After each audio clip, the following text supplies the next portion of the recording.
You might be thinking to yourself, I'm a brick and mortar store. I don't sell things online, so why do I need a website?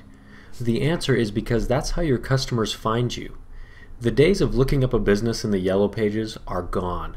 Your customers are looking for your business online and on the go. The fact is, it doesn't matter what you're selling or what kind of business you're in. You need to have a professional, high-converting website. So let's go over the very basics of what it takes to get a website on the web. In order to do that, I like to use the analogy of a book author. Let's say you want to write a book and put it on the library shelf so that whoever wants to read it can.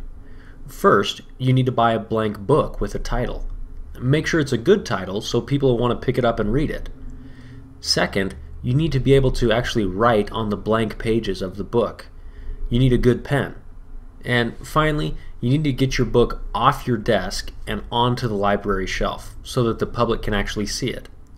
Well, creating a website works the same way. First, you need to choose and register your domain name. This is like finding a good title to your book. Because you're a brick and mortar store, it might be a good idea for your domain to have something to do with your geographic location. Let's say you have a courier service in Aspen, Colorado. It'd be a great idea to register aspendelivers.com or aspencourier.com. Even if it isn't the name of your company, the amount of natural traffic that domain will generate will be well worth it.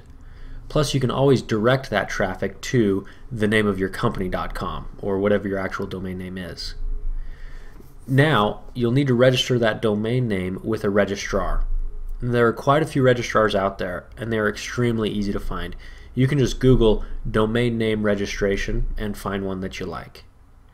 Once you have your domain name registered, it should be around $10 a year. You'll need to get your site hosted. This is where our analogy gets a little out of order, but because many registrars also act as hosting companies, now's the best time to discuss it.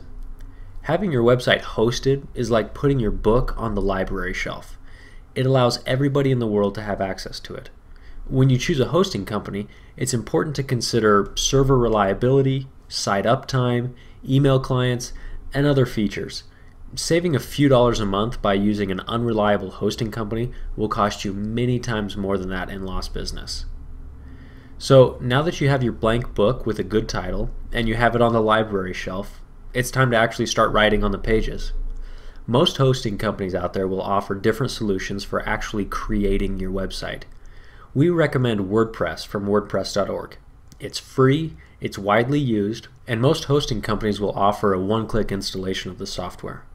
Once you have it installed, you will find a plethora of documentation and help videos to get you started. Well, that's it for this overview of how to create your website. If you're feeling a little overwhelmed, don't worry about it. It can be a lot to take in at first. You may want to consider talking to an online marketing professional. These people have made a career out of helping people like you increase sales. It could be time very well spent. Thanks again, and we'll see you on the web.